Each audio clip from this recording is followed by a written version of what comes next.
चिम्मी के सवाल।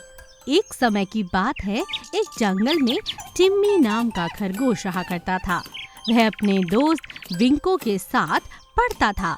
उसके मन में हमेशा हर तरह के सवाल आते जो वो अपने आसपास के लोगों से पूछा करता था। विंको, मुझे बताओ कि आसमान और पानी नीला क्यों होता है?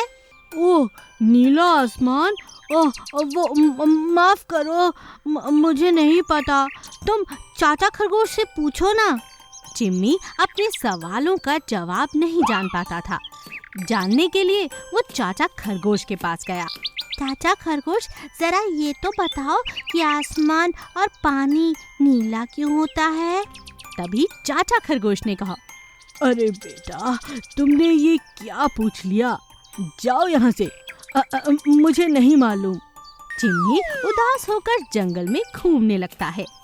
कोई मेरे सवाल का जवाब नहीं दे रहा, मैं क्या करूं? वो जिस भी जानवर से मिलता उससे अपने सवाल पूछता। सभी कुछ ना कुछ बोलकर उसकी बात को हमेशा टाल दिया करते। तभी चिम्मी की बहन रीना उसके पास आती है। प्यारे भाई, क्या हुआ? इतने उदास होकर जंगल में इस तरह भटक क्यों रहे हो? वो जवाब देता है और अपनी बहन को सारी बात बता देता है।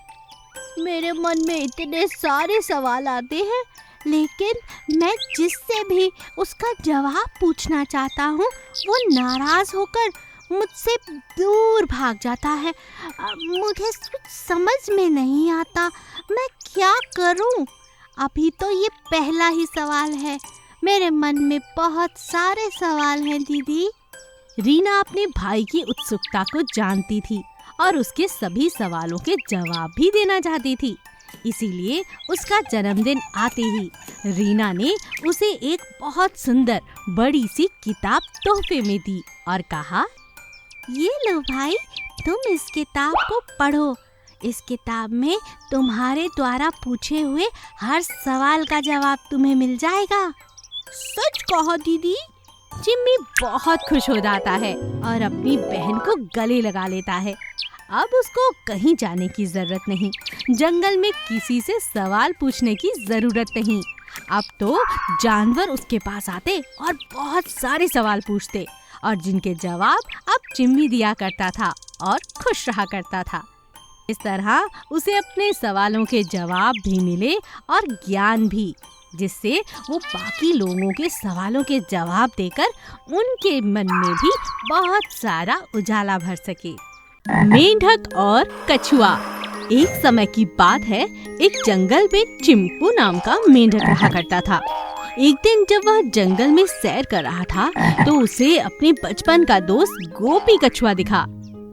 आहा, मेरा दोस्त, कितना समय हो गया, चलो इससे बात करते हैं।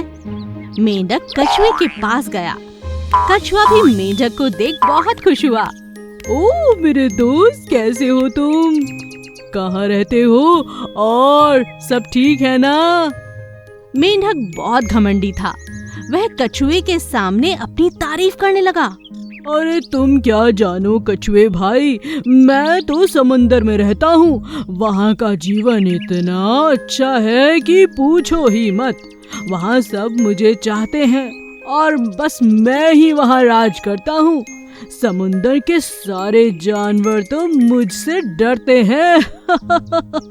तुम बताओ, अरे तुमसे क्या पूछना, वही जमीन पर अपनी धीमी गति से चलते रहते होंगे और इतनी गर्मी में क्या मजा आता होगा।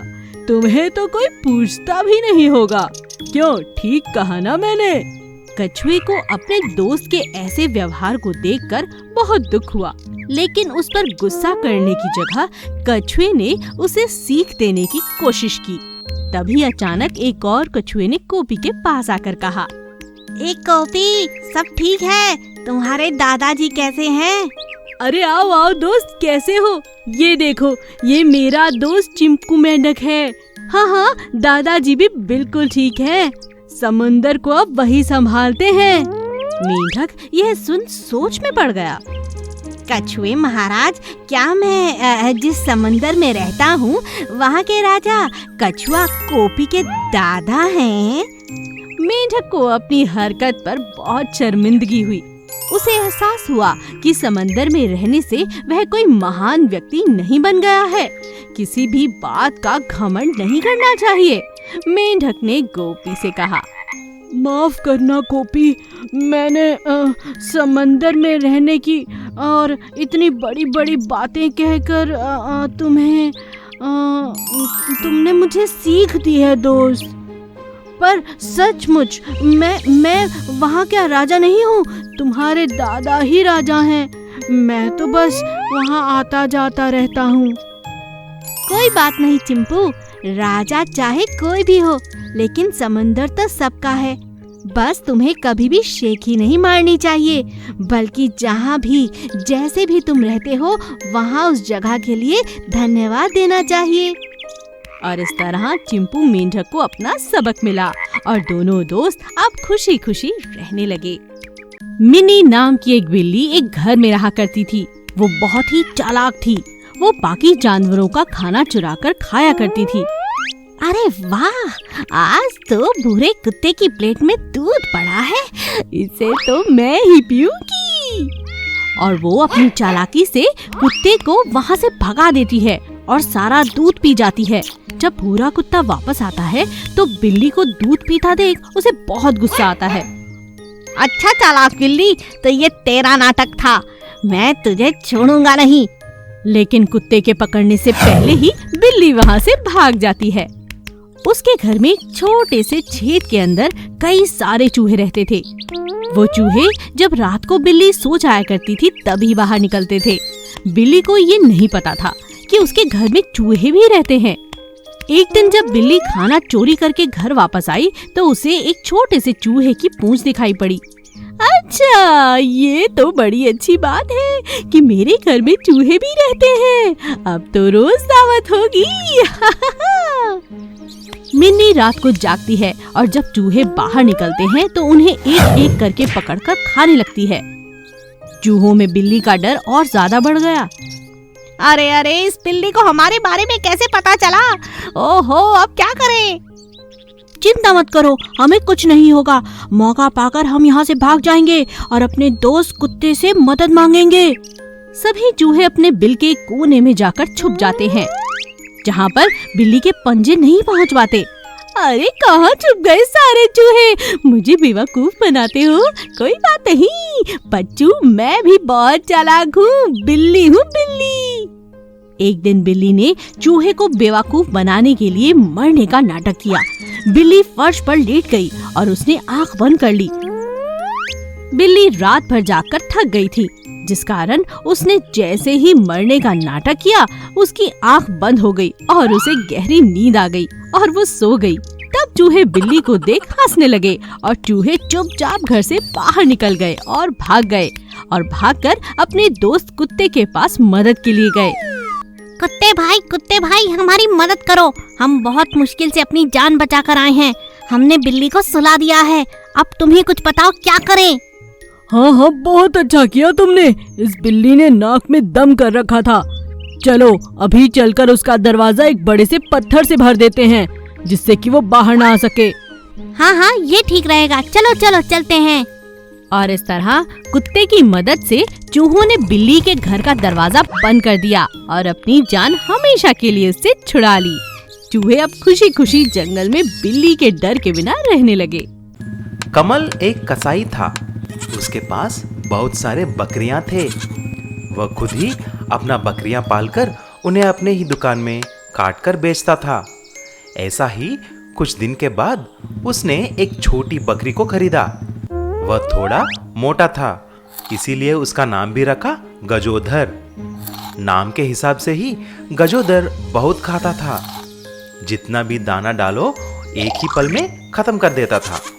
एक दिन जब कमल दाना डाला, अरे ओ मोटू गजोधर, कितना खाएगा तू? सिर्फ 6 महीना रुको, मैं तुम्हें काट के नहीं बेचूंगा तो मेरा नाम बदल डालूंगा। ऐसा ही रोज कमल उसको डांटता था और एक दिन गजोधर बुरा मान गया। जब कमल कुछ काम कर रहा था तभी गजोदर ने पीछे से कमल को अपने सींग से बहुत जोर से धक्का मारा। कमल हवा में उड़ते हुए आगे जाकर गिरा। क्यों रे नालायक बकरी, जो खाना दे रहा है तुम्हें उसी को मारा है? देखो अभी मैं तुम्हारा क्या हाल करता हूँ। ऐसा बोलकर उसने उस बकरी को अपने घर के सामने एक पेड़ से बांध देता है। उसी गांव का रहने वाला एक साइंटिस्ट था जिसका नाम था न्यूटन। न्यूटन जब भी देखो कुछ न कुछ एक्सपेरिमेंट करता था। एक दिन जब वह अपने घर में कुछ एक्सपेरिमेंट कर रहा था, हुर्रे, मुझे अभी एक विशाल जाइंट आदमी बनने का वक्त आ गया है। उसके लिए दवाई बना ली है मैंने, लेकिन पहले मैं ये दवाई किसी जानवर पे प्रयोग करना है। ऐसा सोचकर वह मार्केट में आता है तो वहां पर गजोदर को एक पेड़ के यहाँ देखता है और कमल के पास जाकर उसे खरीदने के लिए पूछता है। अरे न्यूटन भाई, मैं भी इस पल का ही इंतजार कर रहा हूँ कि कौन आकर इसको लेके जाएगा। मैं दे दूंगा तुमको। अच्छा, कितना चाहिए तुम्हें? अरे जितना भी दो काफी है, बस इसे तुम लेके जाओ। ऐसा बोलते ही न्यूटन कमल को कुछ पैसे देकर वहां से गजोदर को लेके चला जाता है। घर जाकर गजोदर को उस दवाई की एक इंजेक्शन लगा देता है, फिर उसे लेकर बाहर छोड़ देता है। देखते ही देखते गजोदर एक जाइंट विशाल बकरी की रूप ले लेता है। तभी वो बोलने भी लगता है। देखो, अब मैं तुम लोगों का क्या हाल कर देता हूँ। तुम इंसान हमें ही पालकर फिर काट के खा जाते हो। हम बकरियों को उल्लू बना रहे हो ना। ऐसा बोलकर गजोदर सारा मार्केट में दुकानों को और घरों को तोड़ने लगता है। जो भी उसके बीच में आता है तो उसको भी अपने सींग से उठाकर फेंक देता था। फिर सारे गांव के लोग न्यूटन को कुछ करने के लिए बोलते हैं, लेकिन इतने में पुलिस वहां पर आ जाती है। फिर पुलिस उस जेंट बकरी को एक बड़े ट्रक के पीछे चढ़ाकर बांध देते हैं। क्यों रे न्यूटन, तुम कुछ एक्सपेरिमेंट किए बिना नहीं रह सकते क्या? अभी कुछ करो उस विशाल जैंट बकरी का। तुरंत न्यूटन ने और एक इंजेक्शन तैयार करके उस गजोदर के पांव को लगा देता है। तभी गजोदर फिर से छोटा हो जाता है। गांव में हल्ला मचाने की इल्जाम में पुलिस न्यूटन और गजोदर को दोनों को गिरफ्तार कर लेते हैं।